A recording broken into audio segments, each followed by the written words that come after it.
Semangat pagi. Bertemu kembali dengan saya, Mardhani Riastiawan, dosen dan peneliti di Departemen Ilmu Komputer dan Elektronika, Fakultas Matematika dan Ilmu Pengetahuan Alam, Universitas Gadjah Mada.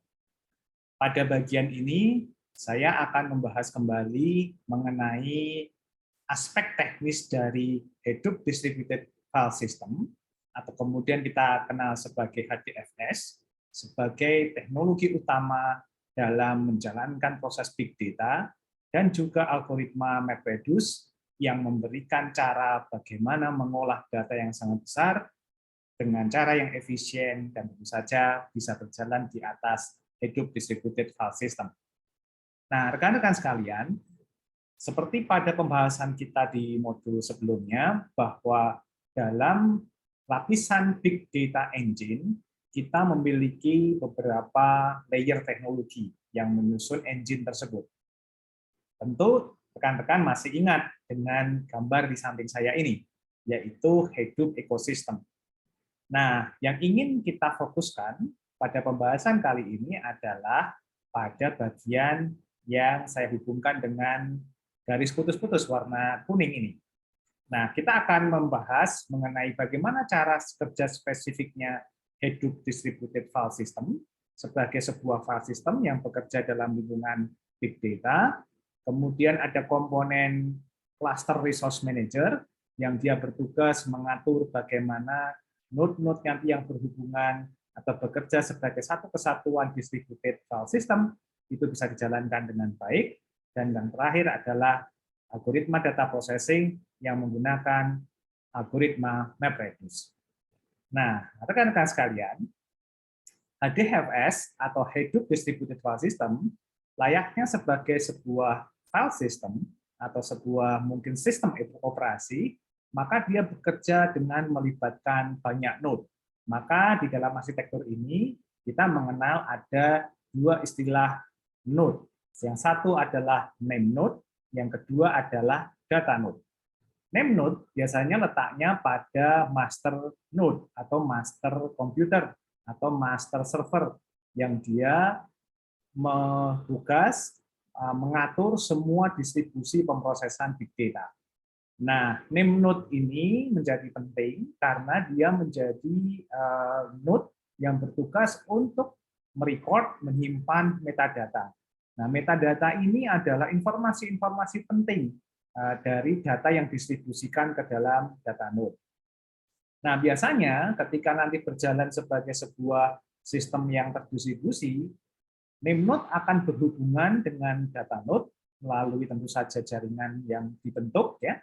Itu nanti name node akan mengirimkan yang namanya block ops atau blocks operation.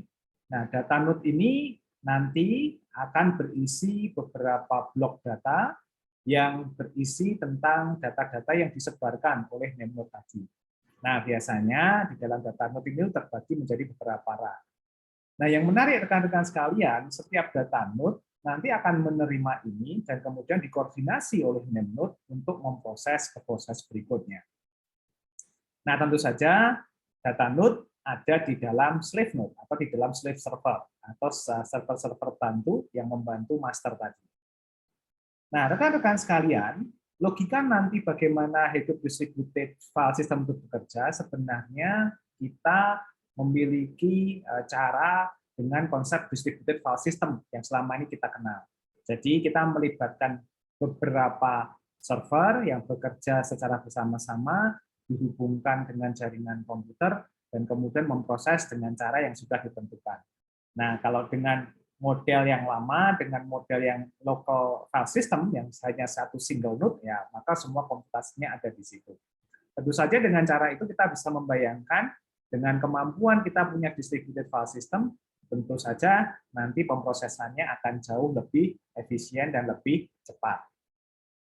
Nah, rekan-rekan sekalian, kalau tadi saya menyebutkan bahwa kita punya master node, maka master node ini sangat vital perannya. Dia pertama tadi berada sebagai bagian yang berada sebagai tempat name node tadi. Tapi di saat yang bersamaan dia juga punya petugas untuk menjadi resource manager. Resource manager ini membagi-bagi tugas ke dalam node slave atau node yang terhubung dengan master tadi, yang di dalamnya nanti melakukan atau memanage data node yang dimiliki oleh masing-masing. Sehingga selayaknya dia membagi tugas, maka dia harus membagi tugas dengan merata dan juga memperhatikan apakah slave node tadi itu sedang dalam posisi idle atau siap untuk menerima pekerjaan. Dari sisi yang lain, dia juga nanti memeriksa apakah name node atau slave node tadi itu sedang bermasalah atau tidak bisa menyelesaikan pekerjaan. Sehingga ketika tidak selesai, maka kemudian resource ini bisa mengubah data root-nya tadi atau ditransfer ke dalam slave node yang lain. Nah, itu secara umum proses kerjanya seperti itu, tetapi dengan skala yang sangat besar. Sehingga bisa dibayangkan bagaimana resource manager ini akan sangat sibuk sekali dan akan sangat berusaha agar bisa menghasilkan proses-proses yang baik dan efisien. Nah, rekan-rekan sekalian, ini adalah penjelasan secara logik dan secara simpel bagaimana Hadoop Distributed File System itu bekerja.